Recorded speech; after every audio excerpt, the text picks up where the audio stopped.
worth bothering with the ink and paper to calculate interest when it's so low, And that's how a lot of depositors feel. All right. Now, under the gold standard, it's a little bit different, because these depositors are really victims. They're helpless. They can complain all they want, but that's not going to make a change. Another way of expressing this is that in terms of time preference, the guys at the other end of the spectrum have a pious hope. Time preference is just a pious hope for them. Let's pray that the interest rate goes up and then we get some real return, our hard-earned money, and all that return is wiped out by far the rate of inflation. So actually, they deposit the money in the savings account and then sit back and watch the value of their hard-earned money evaporate over time. Very frustrating experience. So, under the gold standard it's different, because there is a cutoff here. And we call that guy, there's always one single guy there, we call him the marginal bondholder. Well, it's too long to write, though, so marginal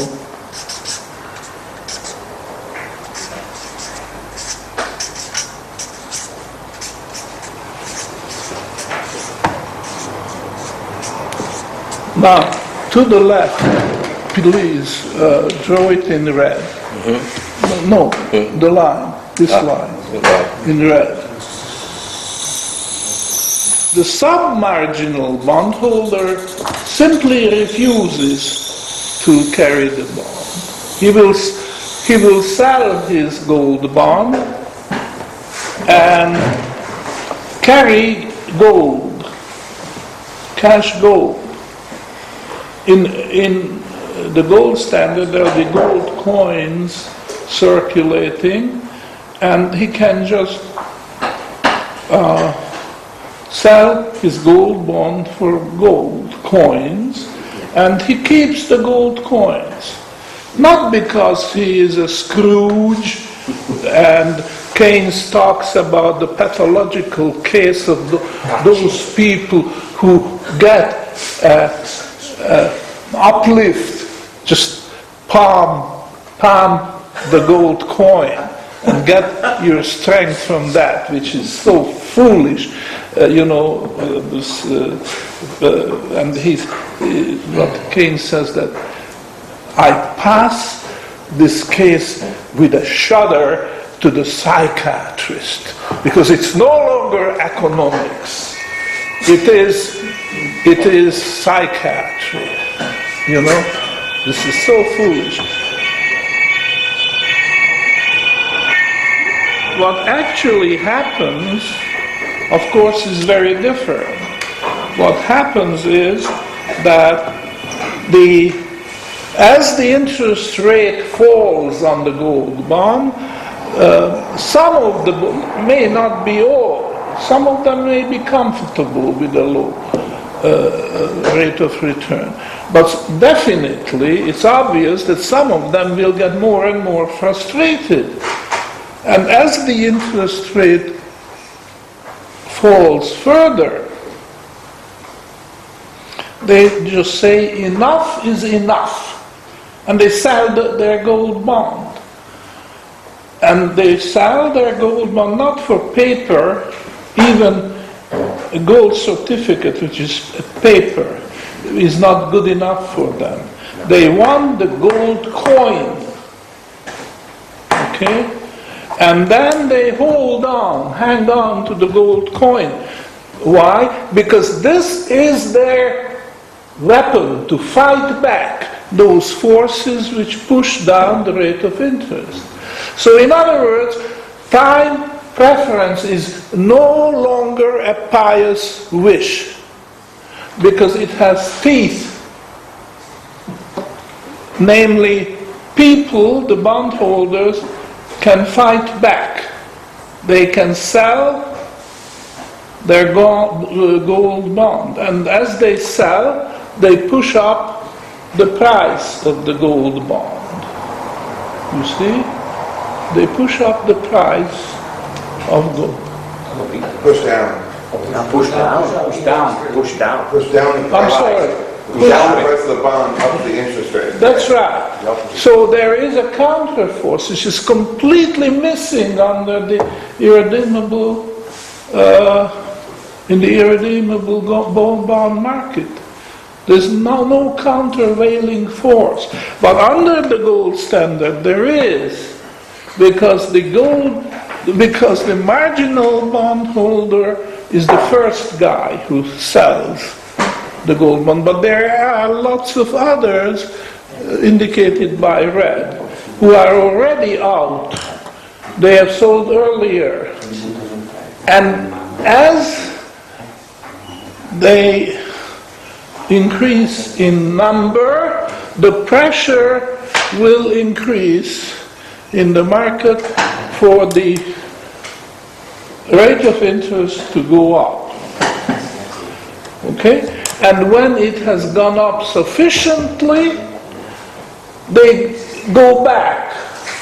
In other words, they take their gold coins and buy the gold bond. However, and that's very important, they buy back the gold bond at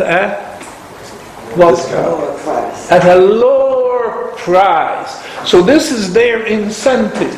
They are conscious of the fact that in selling their bonds, they are missing the yield. Okay? However, they will recover that, and maybe recover that with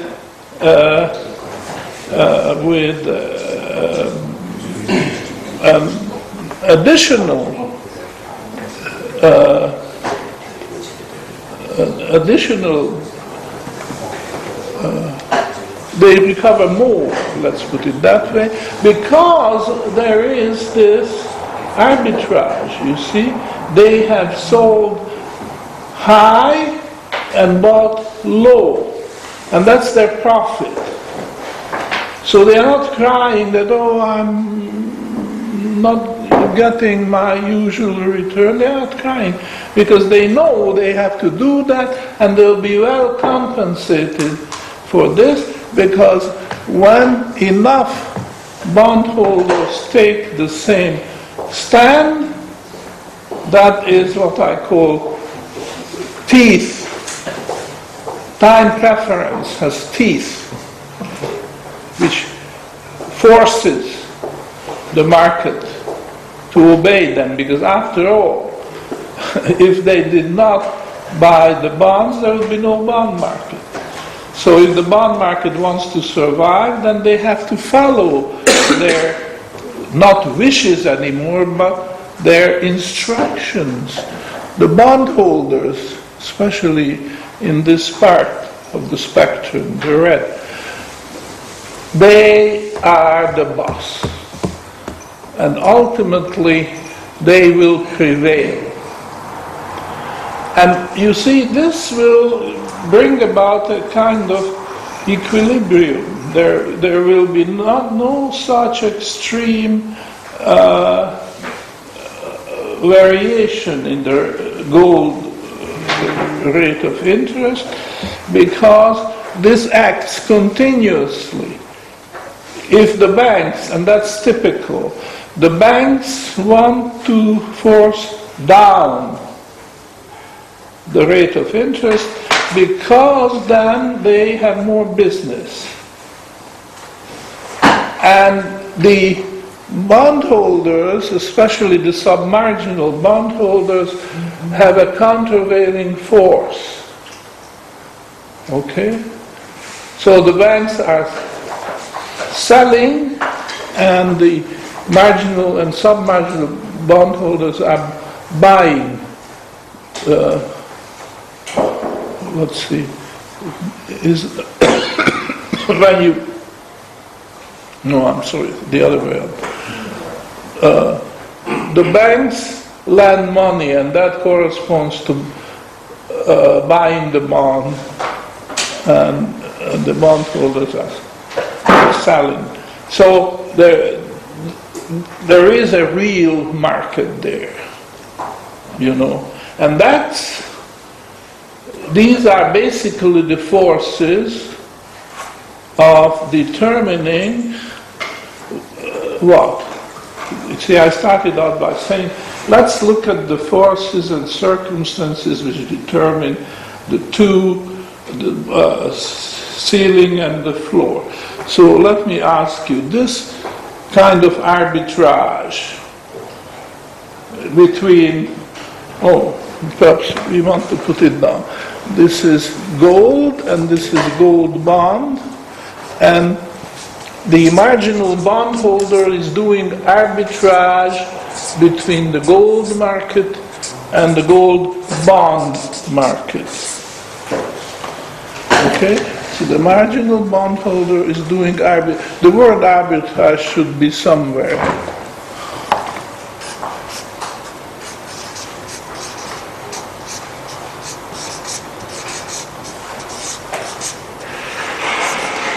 Okay? Is that clear that we have an arbitrage situation between two markets, and the actor is the marginal bondholder, and as a result of his action, one of the two, the ceiling or the floor, and I'm asking you which, is going to be formed.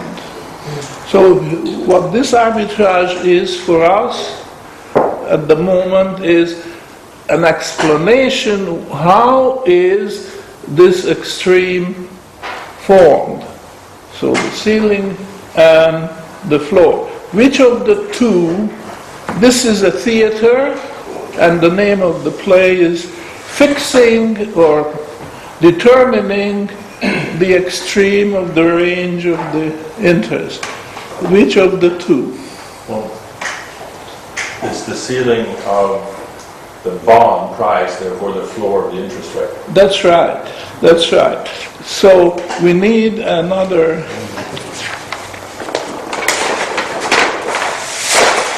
The seesaw and the two extremes.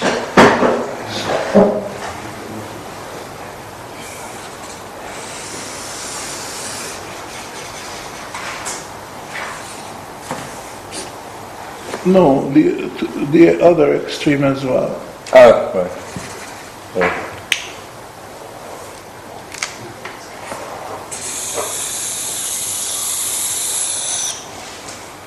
So in this case, this is the bond price.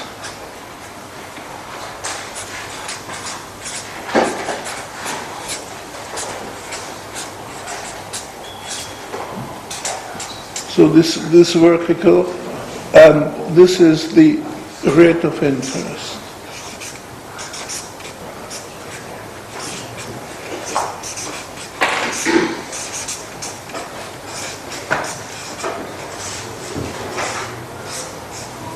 And what we have just described is how this extreme comes about, the black, okay?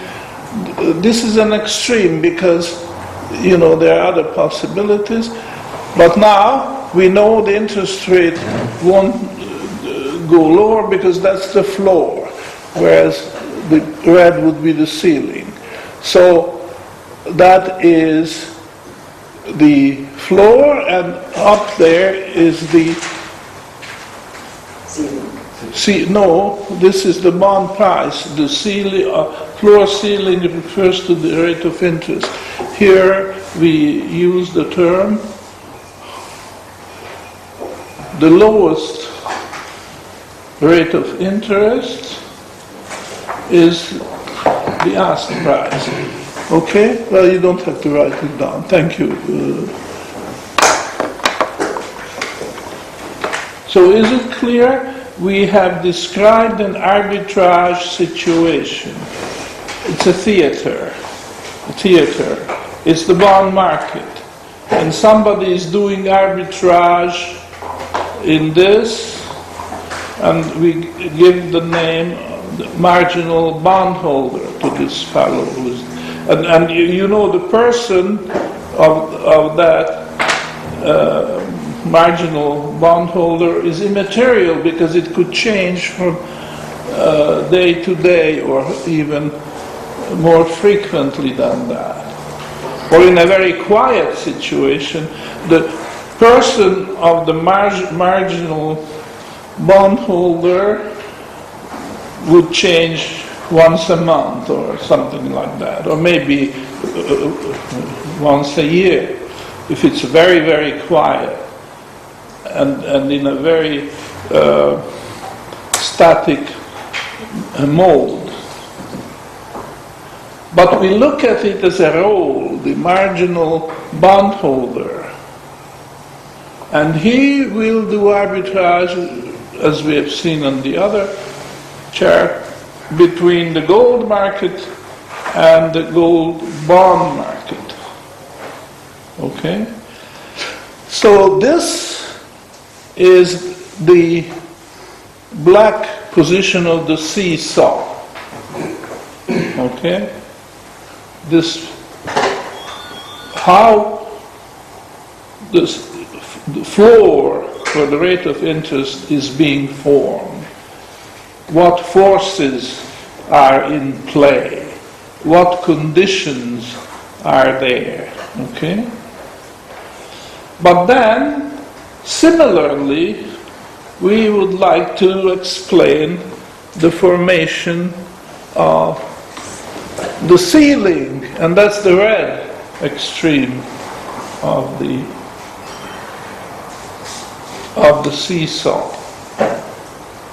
Any questions?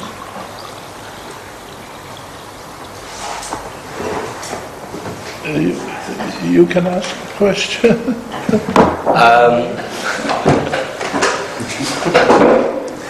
Let me think. Okay. So how is this? How is it? How is this usurped in the current banking system, then, Professor? The individual used to have the choice about the determination of the interest rate. So, in the current regime, how has this been usurped?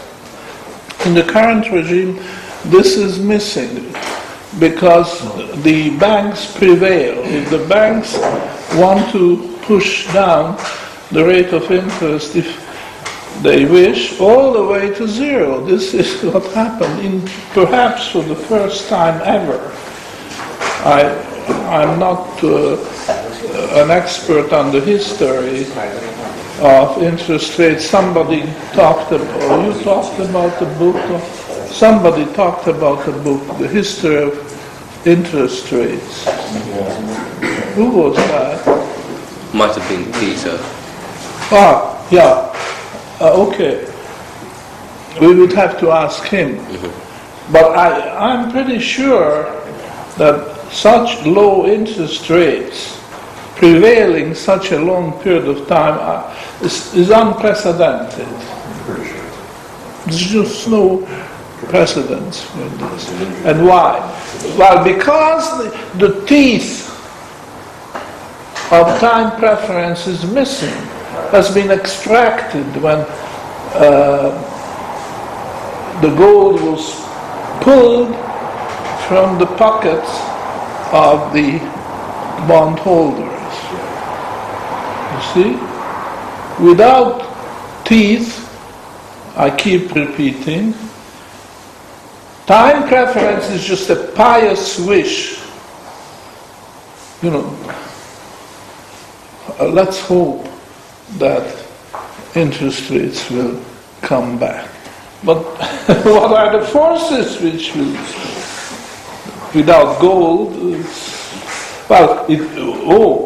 it could come back with a vengeance, because there are other scenarios, but they won't stabilize. Gold is also a stabilizing force, because not only it will readjust if the rate is pushed down too far, but also will find a point where it can stabilize. And stability of the rate of interest is very, very important. Some people say the gold standard failed because it failed to stabilize prices. That's a foolish statement, because stable price level is neither possible nor desirable. The change in the price level is a message which producers can read and adjust their ways accordingly. So it's not desirable to have a stable. Well, now, of course, we all understand that an extremely volatile price level is also undesirable. What we need is a slowly adjusting price level, so that the producers can change their offering accordingly, following the wishes of the consumer. That's understood. But adjustable, yes, but no violent changes, which is, of course, would be a pathology. So that's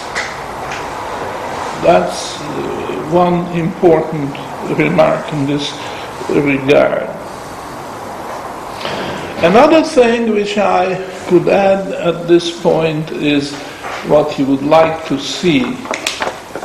I'm urging you to try and see that this is the difference between present goods and future goods in a crystallized form, in the purest form. I mean, obviously, an apple right here is a present good, and the promise of an apple tomorrow is a future good, and they are different. That's quite clear. But when, to make exchanges between a present apple and an apple from a year is not a practical problem, or even more, if you want to see this, exchange of one apple today with two apples 100 years from now is not a practical problem, because nobody is proposing that there is any profit in making an exchange like this, you see. And however, in a crystallized form, there is going to be an exchange between present and future goods. And that is it, this black line. Because a gold coin is strictly a present good. I mean, you can touch it, you can very often drop it to hear the, what's the word of the... sonority. No, when you... The song. Yeah, and then some people bite it, because if you can bite it,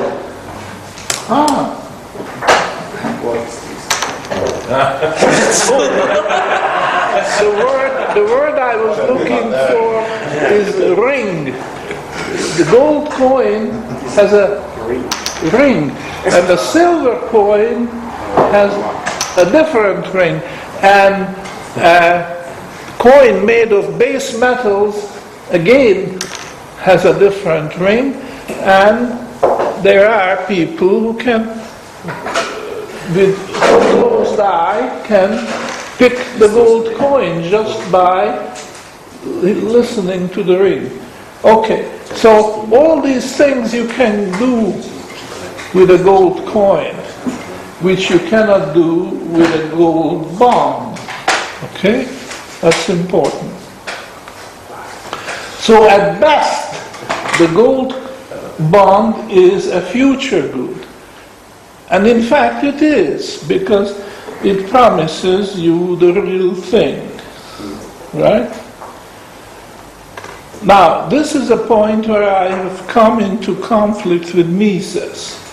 Because Mises says that paper money is just as much a present good as a gold coin is.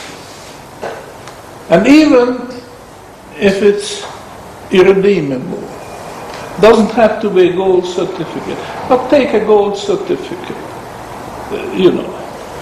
as an example which is perhaps acceptable to some. That's what Mises says. Gold certificate, which used to be paper money for instance, in the United States before 1933. Okay, there were gold certificates, and some people found it convenient, and it could discharge a lot of tasks which the gold coin is discharging. Now, here's the thing.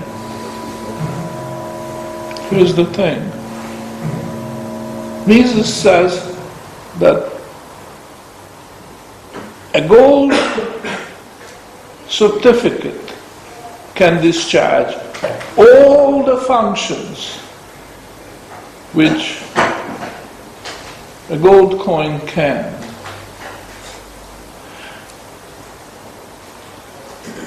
No exception, provided that there's no question about its, the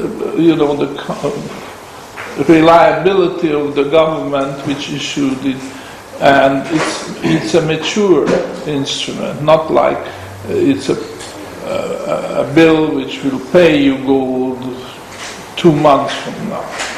If it's mature and it commands confidence, then every task which the gold coin can perform, the gold certificate can also perform. Now I demur. I don't agree with Mises because, and by the way, I don't agree with Ricardo, okay, who 100 years earlier said much the same thing, because he was the one who advocated the gold bullion standard, which made the smallest unit which you can withdraw 400 ounces. It's about 12.5 kilograms. It's a bar, they call it, this exists today, also international gold bar. Good delivery bar, because the biggest gold market in the world is in London, and they will accept it. Well, of course, it's stamped and serial numbers put in, and the history of such a bar is recorded somewhere, so you can track it down. If you have any doubts about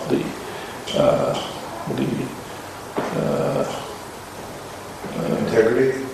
The gold bar which you are offered, you can go to the registry in London and find out that such a serial number is in the records, and if it is, then various owners, various banks, which owned it and passed it. And okay, now This is not valid, the statement that everything what you can use the gold coin for, you can use the gold certificate.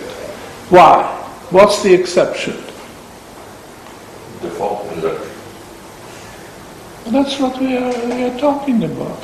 The exception is that if you don't have gold coins, then you frustrate the marginal bondholder. He cannot do his arbitrage, and without this arbitrage, the interest rate becomes blurred, you know. And that is very interesting. I mean, Ricardo, no doubt, was a very great economist of the 19th century, 19th century. And Mises was a very great, perhaps the greatest economist of the 20th century. And they made this blunder of making that statement. Now, in our story, you wouldn't make that mistake. You would strictly keep gold coin in the present goods category and the gold certificate in the future good category. I mean, you cannot test the gold certificate the way you can test the gold coin, you know? And that's a very, very important difference between present good and future good. So I think we stop here, but I want you to think about that. Difference between present good and future good, and what this black line represents is arbitrage between present and future goods. So that's pretty clear that it has to have an influence on the rate of interest. And that is the justification for the time preference theory of interest. Fully justified. Okay, then we have the break. 15-minute coffee break, and back then. Thanks very much, Professor.